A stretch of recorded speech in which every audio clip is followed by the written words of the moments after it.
আসসালামু আলাইকুম। সবাই কেমন আছেন? আশা করছি সবাই সুস্থ আছেন, ভালো আছেন। আলহামদুলিল্লাহ আমরাও ভালো আছি। আবারও নতুন একটা ব্লগ ভিডিওতে ওয়েলকাম জানাচ্ছি। আশা করছি আপনাদের কাছে ভালো লাগবে। আমি এই যে এখানে কিন্তু গাছগুলো সব নিয়ে চলে আসছি বারান্দার থেকে। আর এই গাছগুলো কিন্তু আমার রুমে রাখার জন্যই সব গাছগুলো। তো বারান্দাতে রাখি রৌদ্রুর জন্য, মাঝে মাঝে কিন্তু আবার রুমের ভিতরে নিয়ে আসি। আবার দেখা যায় রুমের ভিতরে 10 দিন করে রাখি, রেখে আবার নিয়ে যায় বাইরে 10 দিন রাখি, এমনই করি সবসময়ের জন্য। তো দেখি এই যে এর গাটা কেমন যেন হয়ে গেছে, টফের গায়ের এটা মাটিরটা তো দেখতে একটা কেমন হয়ে গেছে। তা ভাবলাম যে একটু রং করে দিই। তো রংটা বেশ কিছুদিন ধরে নিয়ে এসে রাখছি, কিন্তু রংটা করা হয় না, সময় করে পাই না আমি। তো যাই হোক, তা আজকে তো সন্ধ্যায় চা খাইছি। চা খাওয়ার পরে ভাবলাম বসেই আছি, কি আর করব, তো ফ্লোরে নিয়ে যাই। আর আমার বেলকনিতে একটুও জায়গা নেই যে বেলকনিতেই করব। তা ডাইনিং এ যতটুকু জায়গা আছে অতটুকু জায়গাতেই নিয়ে আসলাম। নিয়ে এসে এক এক করে সবগুলো টবগুলো আমি পরিষ্কার করে আগে মুছে নিচ্ছি। মুছে নিয়ে একটু শুকায় নিলাম। শুকায় নিয়ে তারপরে কিন্তু এই যে রংটা করা শুরু করে দিলাম। আর এই রংটা করতে গেলে জানি যে ফ্লোরে পড়বে, তা আমি ফ্লোরে ওই যে চালের বস্তা আছে না, আগে চটের বস্তা যেটা বলে, একটা চটের বস্তা পারছি। তারপরে আপনাদের ভাইরা একটা ছিঁড়া একটা শার্ট পেরে দিয়েছি। আমার একটা জামা এরকম ছিঁড়া যেগুলো ছিল সেগুলো আগে পেরে দিছি, যাতে ব্রাশ করতে গেলে রং ছুটে পড়তে পারে বা এটি করতে পারে, সেজন্য ওটা পেরে দিছি। আর ওই যে এটা কাঠের দেখতে পাচ্ছেন, এটা কিন্তু আমি বানিয়েছিলাম বাসায়। এর একটা ফুলের টপি এই ধরনের এটা কি রাখার জন্য যেন বানাই রাখছিলাম। তো এতদিন ধরে কাজে লাগে না। তো ভাবলাম যে আজকে একটু কাজে লাগাই ফেলি। তা ওইটার উপরে রেখেই কিন্তু আমি এই যে টবগুলোতে সবগুলোই রং করে ফেললাম। আর এই রং যদি ওইটার পর দিয়ে করছি বিধায় কিন্তু নিচেতে একটুও পড়িনি, আর কোথাও একটু লাগেও নি। একটু উঁচাই আছেন তো রংটা করতে বেশ ভালোই হয়েছে। তা যাই হোক, রংগুলো করে টরে নিয়ে কিন্তু আমি ফ্লোরেই এক সাইডে একটু সরিয়ে রাখলাম আর বসেই ছিলাম। তা ভাবলাম যে কালকে তো রান্না করতে করতে দেরিই হয়ে যাবে, তা এখন আর কি করব। তা মেয়ে তো পড়ছে ডাইনিং এ, আর আমি পোশাক কিনে নিয়ে আসছিলাম আর কচুরলতি কিনে নিয়ে আসছিলাম। তো ভাবলাম বসে বসে এই কচুরলতি গুলো আর পোশাক গুলো কেটে ফেলি। তো এই যে আগে কিন্তু আমি পোশাক গুলো কেটে রাখলাম, আর পরে যে কচুরলতি গুলো কেটে রাখছি। এই কচুরলতি গুলো কিন্তু দেখতে খুব সুন্দর দেখা যাচ্ছিল, কিন্তু একটু চিকন চিকন, কিন্তু আমি কিন্তু চিকন গুলোই বেছে নিই। আর এই সবজিগুলো কিন্তু আমি যে বাইরে গেছিলাম বিকালের দিকে মেয়েদের সাথে, তো ওই সময়টাই আমি নিয়ে আসছিলাম। তো যাই হোক, এটা কিন্তু পরের দিনকে দুপুরের সময়। তো সকালে উঠে তো এমনিতেই অফ ক্যামেরাতে নাস্তাগুলো করে নিছি। ভাবলাম আর করছি না, ক্যামেরা ধারণ করতে গেলে অনেক দেরি হয়ে যাবে। আর আজ কদিন ধরে তো কাজ করতে করতে আমি এক শেষ হয়ে যাচ্ছি।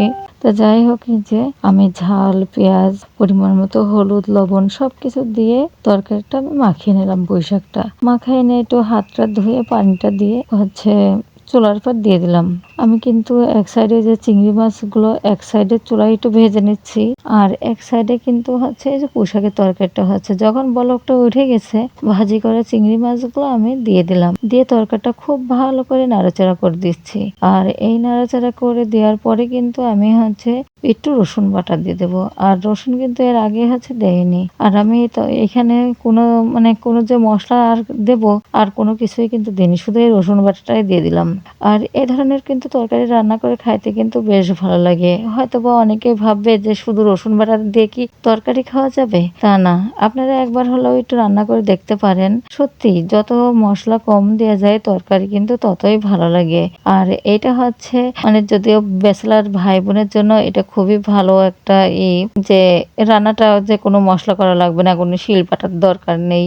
এটা খুবই ভালো উপকার হবে আর নতুন আপুদের জন্য।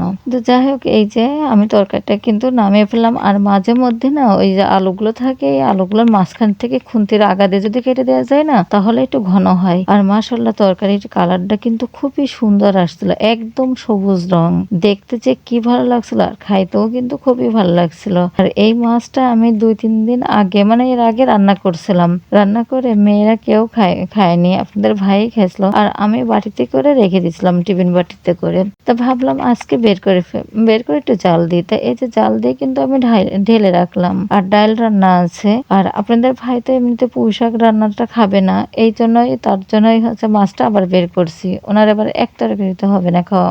আর আমি এখানে হচ্ছে যে বেগুনটা কেটে আলু কাটছি, কেটে ধুয়ে নিলাম ভালো করে, নিয়ে এখানে পেঁয়াজ কাঁচামরিচ মানে চিকন করে কেটে দিয়ে দিলাম, দিয়ে একটু রসুন বাটা, একটু জিরার গুঁড়া দিলাম, একটু শুকনা মরিচের গুঁড়া দিলাম, লবণ দিয়েছি, একটু পরিমাণ মতো একটু হলুদ দিলাম, দিয়ে এই যে কড়াইতে পরিমাণ মতো যতটুকু পরিমাণ আমি তেল দেবো ততটুকু পরিমাণ তেলটা দিয়ে দিয়েছি। নিয়ে আমি একটা বেগুন দিয়ে তার বেগুনগুলো ঢেলে দিলাম, কিন্তু দিয়ে আমি একটু ভালো করে নাড়াচাড়া করব। নাড়াচাড়া করে কষানো পানিটা দিয়ে দিব। দিয়ে তারপরে কিন্তু আমি এখানে আগের থেকে মাছটা ভেজে উঠাই রাখছি। আর আমি এখানে কষানো পানিটাও দিয়ে দিব। এই যে গরম করা ওয়াটার কেটলিতে কিন্তু আমি এই পানিটা গরম করে রাখি। আর এই গরম পানি যদি দেওয়া হয় না, তাহলে এরপরে কিন্তু গ্যাসটাও সাশ্রয়ী হয়, আর তরকারিও কিন্তু কালারটাও মাশাআল্লাহ দেখতে অনেক সুন্দর দেখায়, আর তরকারিটাও খাইতে বেশ ভালো লাগে। আমি এভাবে করেই কিন্তু আমি গরম পানি দিয়েই হচ্ছে বেশিরভাগই তরকারি রান্নাটা করে থাকি। দেখেন মাশাআল্লাহ কালারটা কি দারুণ হয়েছে। তো যারা এতক্ষণ ধরে আমার ভিডিওটি দেখছেন তারা একটা লাইক দিবেন, কারণ আপনাদের একটা লাইক আমাকে আরো একটি নতুন ভিডিও বানাতে উৎসাহিত করবে। আর আমার ভিডিও যদি আপনাদের কাছে একটুও ভালো লেগে থাকে তাহলে সাবস্ক্রাইব করে পাশে থাকবেন, বেল বাটনটি অন করে রাখলে আমি যে ভিডিওটাই দিব না কেন আপনাদের কাছে নোটিফিকেশন চলে যাবে। আর মানে আমি তো হচ্ছে ভিডিও দিই হচ্ছে একটু দেরি করে, আর আমার দেরি করে দেওয়া হচ্ছে এই কারণেই আমার মানে ওয়াইফাই কারেন্ট একেবারেই পাচ্ছে না। কারেন্টে তো সমস্যা করছিল, আর মেন হচ্ছে আমার ওয়াইফাইতে সমস্যা। মানে আমার হচ্ছে যে রাউটারটা আছে, রাউটারটা মনে হচ্ছে নষ্ট হয়ে গেছে নাকি, এই রাউটারটা কিনতেও পাচ্ছি না। আপনাদের ভাইয়ের বলছিলাম, তো বললো যে আমি কিনতে পারবো না, কারণ কেমন হবে কি হবে সেটা তো জানি না। তা মেয়ে আসলে তারপরে মেয়ের সাথে করে যে কিনে নিয়ে এসো। তা আমি আবার হচ্ছে মেয়ের সাথে করে যেই আমার এটা কিনে নিয়ে আসতে হবে। তা মেয়ে যখন আসবে বড়টা তখন ওর সাথে যে কিনে নিয়ে আসবো। আর আপনাদের ভাইয়ের হচ্ছে ও তো এইসবগুলো কিনতে পারবে না, এই জন্যই হচ্ছে কেনাটা হচ্ছে না। আর যাই হোক, এই যে আপনাদের সাথে কথা বলতে বলতে কিন্তু আমার তরকারির রান্নাটা শেষ হয়ে গেছে। আমি যে নামিয়ে ফেললাম, আর নামানোর আগে কিন্তু আমি এখানে একটু ধনিয়ার পাতা হচ্ছে কুচি করে কেটে দিয়ে দিয়েছি। আমি এই যে বিকালের দিকে হচ্ছে একটু সিঙ্গারা বানাবো, তাই সিঙ্গারার জন্য এখানে হচ্ছে ময়দা বা আটা যে কোনো একটা নিলেই হলো। আমার এটা হচ্ছে মনে হয় খুব সম্ভব ময়দা, এটা মানে দুই জায়গায় রাখা ছিল তো আমি এটা বুঝতে পারিনি কি এটা। তাই এখানে যে ময়দাটা নিয়ে নিয়েছি, নিয়ে এখানে হচ্ছে সয়াবিন তেল আছে, যেটা সয়াবিন তেল দিয়ে দিলাম, আর হচ্ছে পরিমাণ মতো একটু লবণ দিচ্ছি, দিয়ে খুব ভালোভাবে হচ্ছে শুকনোতায় আমি হাত দিয়ে একটু মানে ঝরঝরাতে মাখিয়ে নিলাম। মাখানোর পরে দেখছি যে মোট করে দেখতে হবে যে আটা মানে এঁটে যাচ্ছে কিনা।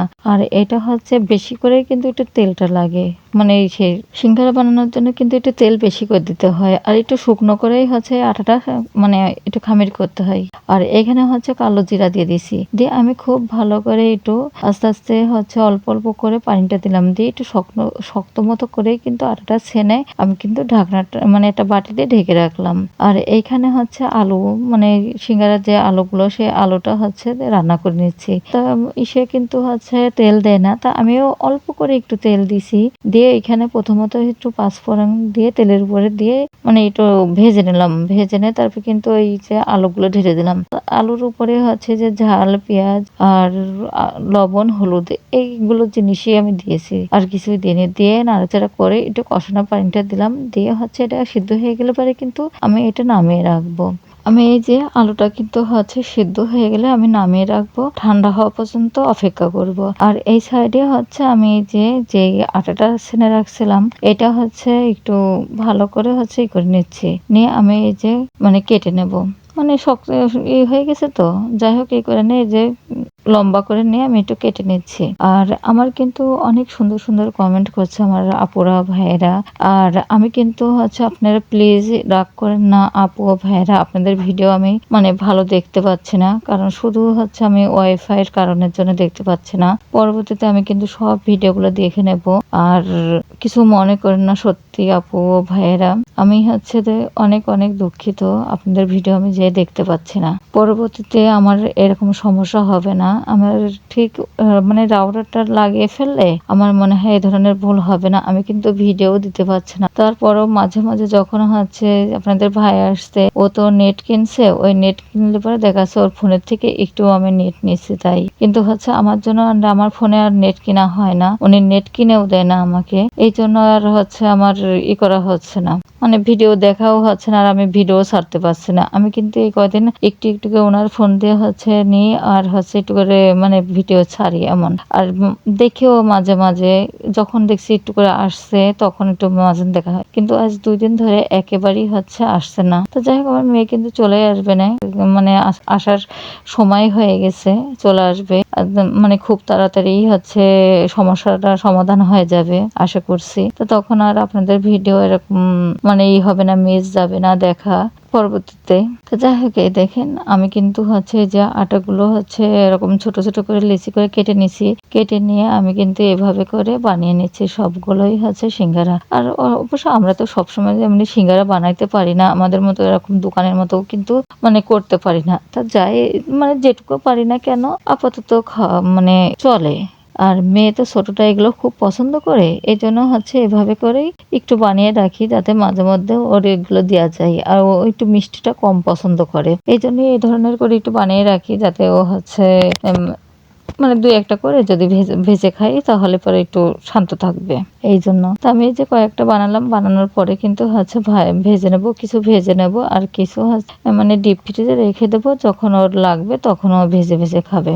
আর আমি কিন্তু এটা হচ্ছে মানে যে দিন মানে করি বানাবো ওই দিনকে বানাতে পারছিলাম না, কি সমস্যার জন্য যেন আমি এটা বানাইতে পারিনি। মানে আমি সবকিছু কমপ্লিট করেছি, করলে পরে মনে হয় খুব সম্ভব আমার মেহমান না কি যেন আসছিল, আমার এত মন নেই, মানে যে কোনো একটা সমস্যার জন্য আমি ওইটা হচ্ছে উঠিয়ে রাখছিলাম, তখন আর বানানোটা হয়নি। তা আমি এবার হচ্ছে মানে কোথাও যাওয়ার কথা ছিল, ওই সময় মেহমান আসছিল ডাক্তার দেখানোর জন্য, আমি এবার চলে গেছিলাম ওনাদের সাথে। তা ওই দিনকার বানানো হয়নি, তা আমি এবার এটা মানে আটাটা খামির করা ছিল ওইটাই আমি আবার ফ্রিজে রেখে গিয়েছিলাম। তা রেখে যাওয়ার জন্য কিন্তু একটু শক্ত শক্ত কেমন যেন দেখা যাচ্ছে, একটু মানে একটু নরম মতো, আবার এটি কিন্তু হচ্ছে স্বাদ কিন্তু ঠিক তেমনই আছে, মানে ভাজলে সে মচমচে বা এটি সবকিছু ঠিক আছে, কিন্তু বানাইতে যে না একটু কষ্ট কষ্ট মতো হয়েছে। মানে একটু ওই যে পরে যে ফ্রিজেরটা বের করলে পরে তো আটা যদি ছেনে রাখা যায় না, তাহলে ফ্রিজেরটা বের করলে পরে কিন্তু এটা কেমন নরম নরম ভাব যেন একটা হয়ে যায়, বেশি একটা ভালো হয় না।